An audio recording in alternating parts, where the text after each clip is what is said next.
जय हिंद एवरीवन, स्वागत है आपका वी नेशन 111 के एक नए एपिसोड में, जहां आपके लिए लेकर आते हैं इंडियन डिफेंस की प्रमुख अपडेट्स को। सबसे पहले तो चैनल को सब्सक्राइब करना मत भूलिएगा। आज के अपनी अपडेट की हम शुरुआत करने वाले हैं external affairs minister S Jaishankar sir को लेकर आई एक बड़ी अपडेट से। External affairs minister S Jaishankar sir Islamabad में लैंड कर चुके हैं, जहाँ पर वो पाकिस्तान में आयोजित की जाने वाली जो SCO समिट है उसको अटेंड करेंगे। और आपको जान के आश्चर्य होगा कि पिछले 9 वर्षों में पहली बार हुआ था जब कोई इंडियन फॉरेन मिनिस्टर पाकिस्तान के दौरे पर है। दरअसल यहाँ पर SCO समिट का आयोजन किया जा रहा है, जिसमें भारत भी पार्टिसिपेट कर रहा है और इसके लिए एस जयशंकर सर वहाँ पर लैंड कर चुके हैं। आपको बताते चलें कि उनके लैंड करने के बाद से जो इस समय सोशल मीडिया है, इसमें जो अपडेट्स हैं वो काफ़ी सर्कुलेट की जा रही हैं। माना जा रहा है कि यहाँ पर कुछ विशेष मुद्दे हैं जिनको भारत डिस्कस करेगा। हालांकि उनका गर्मजोशी से स्वागत हुआ है और उसके बाद से लगातार जो इन पे नज़रें हैं वो बनी हुई है और देखना है SCO समिट में भारत की तरफ से क्या कुछ कहा जाता है। हालांकि ये 9 वर्षों में पहली बार था जब भारत का कोई मंत्री पाकिस्तान के दौरे पर है। जैसे कि हमने पहले भी आपको डिफेंस न्यूज़ के वीडियो में बताया था कि भारत मलेशिया के जो Su-30 MKM फाइटर जेट हैं, इनके लिए जो टेक सपोर्ट है वो प्रदान करेगा। और आज इसी क्षेत्र में एक बड़ा बूस्ट हमें देखने को मिला है। खासकर अगर हम बात करें इंडिया के डिफेंस एक्सपोर्ट कैपेबिलिटी की, तो इसको बड़ा बूस्ट मिला है क्योंकि आज सेंट्रल एवियोनिक्स सिस्टम लिमिटेड, जो कि उत्तर प्रदेश में स्थित है, इन्होंने मलेशियन एयरफोर्स के साथ एक बड़ा कॉन्ट्रैक्ट साइन किया है, जहाँ पर मलेशियन एयरफोर्स के जो Su-30 MKM फाइटर जेट्स हैं, इनके लिए जो मल्टी फंक्शन डिस्प्ले है और हेड अप डिस्प्ले है, अब सेंट्रल एवियोनिक्स सिस्टम के द्वारा सप्लाई करी जाएगी। इस कॉन्ट्रैक्ट के बाद मलेशिया, जो कि काफ़ी लंबे समय से प्रयासरत है कि वो इंडियन जो मल्टी फंक्शनल डिस्प्लेज हैं इनसे अपने जेट को अपग्रेड करे, उनका यह प्रयास अब सफल होता नजर आ रहा है। आपको यहाँ पर पता होना चाहिए कि जो मल्टी फंक्शनल डिस्प्लेज प्रोवाइड की जा रही हैं सेंट्रल एवियोनिक्स के द्वारा, ये Su-30 MKM फाइटर जेट्स की कैपेबिलिटी को काफ़ी एनहांस करेंगी और पायलट के लिए भी ये काफ़ी मददगार साबित होंगी, क्योंकि इनके आने के बाद जो सिचुएशनल अवेयरनेस है वो काफ़ी ज़्यादा बढ़ेगी और जितने भी क्रिटिकल मिशन डेटा हैं या फ्लाइट डेटा हैं कॉम्बैट सिस्टम के, ये सभी पायलट को आसानी से उपलब्ध करवाए जा सकेंगे। अब यहाँ पर जो अलग अलग साइजेस हैं उनमें जो मल्टी फंक्शनल डिस्प्लेज हैं ये प्रोवाइड की जाएंगी और इसके साथ ही साथ जो दूसरे सपोर्ट हैं ये भी भारत की तरफ से MKM फाइटर जेट्स के लिए प्रदान किए जाएंगे। सैम्पल के अगर हम मल्टी फंक्शन डिस्प्लेस की बात करें तो ये ऑलरेडी इंडियन एयरफोर्स के सुखोई 30 MKI की फ्लीट में हमें देखने को मिलती है और ये प्रूवन, रिलायबल और काफ़ी अच्छी हैं और ये हाई परफॉर्मेंस फाइटर एयरक्राफ्ट के लिए काफ़ी इंपॉर्टेंट भी मानी जाती है। कंपनी ने ऑलरेडी तकरीबन 1000 जो यूनिट्स हैं indigenously manufactured multi function displace की, ये हिंदुस्तान एरोनॉटिक्स लिमिटेड को डिलीवर कर दी हैं, जिन्हें भारतीय वायुसेना के front line fighter Sukhoi 30 MKI में यूज़ किया जा रहा है। इसके अलावा जो हेड अप डिस्प्ले है ये भी मलेशियन फ्लीट को प्रोवाइड की जाएगी, जहां पर पायलट को जितना भी क्रिटिकल फ्लाइट इन्फॉर्मेशन है ये लाइन ऑफ साइट में देखने को मिलेगी। अब इसके अलावा मलेशिया जो है वो यहीं नहीं रुकने वाला है। मलेशिया ने ऑलरेडी भारत से ये आग्रह किया है कि मलेशिया जो अपना बेसिकली Su-30 MKM की फ्लीट है इसको भी उसी तरह अपग्रेड करना चाहता है जैसे कि भारत अपने Su-30 MKI जेट्स को कर रहा है सुपर सुखोई स्टैंडर्ड का अपग्रेड दे करके।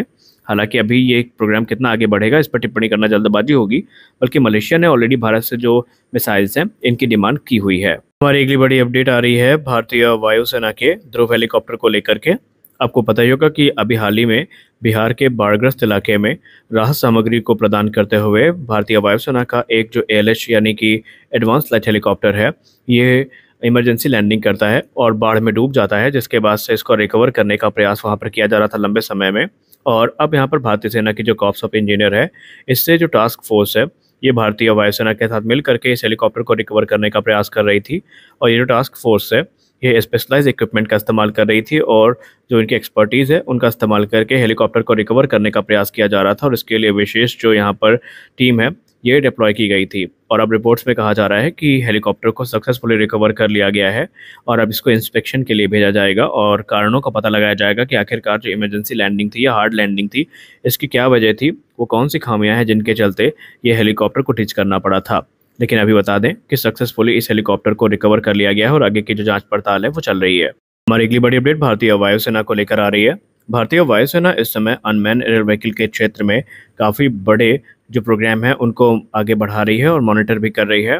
और इसी क्रम में भारतीय वायुसेना की तरफ से कहा गया है कि वो future deep penetration strike capability को मजबूत करने के लिए अभी से कार्यरत है।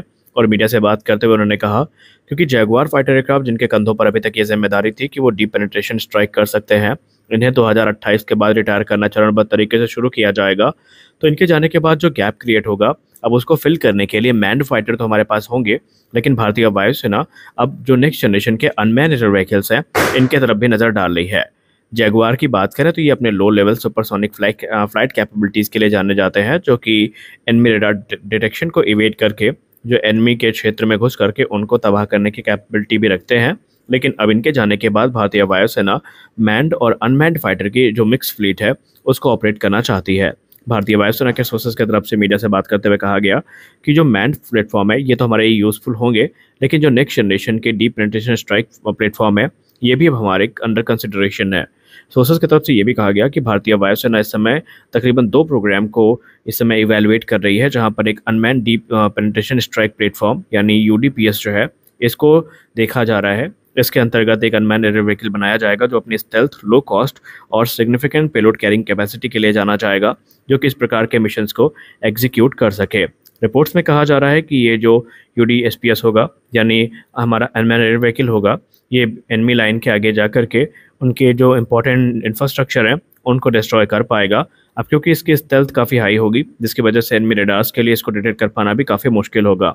हालांकि आपको बता दें कि भारतीय वायुसेना के लिए ऑलरेडी घातक जैसे जो प्रोग्राम है ये इस समय चल रहे हैं, जहां पर घातक जैसा अनमैन्ड एयर व्हीकल जो है ये भी काफ़ी पावरफुल होगा। तो देखना ये है कि भारतीय वायुसेना किस प्रोग्राम के साथ आगे जाती है और कौन सा प्रोग्राम हमें पहले देखने को मिलता है। आपको जून 2024 में आई रिपोर्ट के बारे में तो याद ही होगा, जहां पर कहा गया था कि कतर अपने जो 12 मिराज 2000-5 एयरक्राफ्ट है इन्हें इंडियन एयरफोर्स को सेल करना चाहता है और इसका ऑफर भी भारत को दिया गया था। और इसको लेकर उस समय कहा गया था कि भारत के लिए एक बड़ी अपॉर्चुनिटी है, क्योंकि भारत ऑलरेडी एक बड़ी संख्या में मिराज 2000 को ऑपरेट करता है और जब तक तेजस मार्क 2 आ नहीं जाते भारतीय वायुसेना इनकी फ्लीट को मेंटेन करके रखना चाहती है। और इसके लिए कतर के साथ जो डिस्कशंस हैं ये शुरू हुए थे, लेकिन अब इस डिस्कशन में एक नया मोड़ सामने आया है। कतरी मिराज 2000-5 जो है इन्हें मॉडर्न स्टैंडर्ड पे अपग्रेड किया गया है और माना जा रहा है कि ये भारतीय वायुसेना के रिक्वायरमेंट को पूरा तो कर सकते हैं, भारतीय वायुसेना के लिए ये उपयोगी भी हो सकते हैं, लेकिन इसमें जो प्राइस पॉइंट है ये इस पूरे की पूरी डील को अधर में लटका चुका है। रिपोर्ट्स के हिसाब से जो प्राइस यहाँ पर कतर ऑफर कर रहा है वो 416 करोड़ रुपए प्रति एयरक्राफ्ट का है, जबकि भारत ये चाहता है कि ये एयरक्राफ्ट तकरीबन 300 करोड़ रुपए पर एयरक्राफ्ट की दर से भारत को दिए जाएं और इसमें जो additional MICA air to air missile और स्पेयर इंजन्स हैं इनको लेकर के भी बातचीत चल रही है। हालांकि अभी जो प्राइस निगोशिएशन है यही चल रहा है और ऐसा माना जा रहा है एक्सपर्ट्स के द्वारा कि जब तक प्राइस को फाइनलाइज नहीं कर लिया जाता ये डील कहीं भी नहीं जाने वाली है, क्योंकि एक्सपर्ट्स के हिसाब से 416 करोड़ रुपए में जो यूज्ड एयरक्राफ्ट है इनको खरीदना कोई सेंसिबल डिसीजन नहीं होगा। और अगर ऐसा कहा जाता है कि डील फाइनलाइज नहीं हो पाती है या कतर इसके प्राइस को कम नहीं करता है, तो भारतीय वायुसेना को ये पैसे अपने तेजस मार्क 2 जैसे जो प्रोग्राम है उनमें ही इन्वेस्ट करने चाहिए बनिस्बत इसके कि हम जो यूज्ड मिराज 2000 है इनके तरफ जाएं। हालांकि आपको बता दें कि मिराज 2000 का प्रोडक्शन बंद हो चुका है और भारतीय वायुसेना यहाँ पर एक दूरगामी जो सोच है इसको लेकर आगे बढ़ रही है। और उनका मानना ये है कि यूज्ड एयरक्राफ्ट से हमें 2 फायदे हैं। अगर वो अच्छी कंडीशन में है तो उनको ऑपरेशनल रोल में भी इस्तेमाल किया जा सकता है, अन्यथा उनके जो स्पेयर पार्ट्स हैं उनका यूज़ हम अपने जो मिराज 2000 की फ्लीट है उसको मेंटेन करने में कर सकते हैं। तो आज के इस वीडियो में बस इतना ही। आशा करते हैं यह वीडियो आपको अच्छी लगी होगी। वीडियो अच्छी लगी तो वीडियो को लाइक करिए, नए चैनल को सब्सक्राइब करिए। मिलते हैं अगले वीडियो में, तब तक के लिए जय हिंद।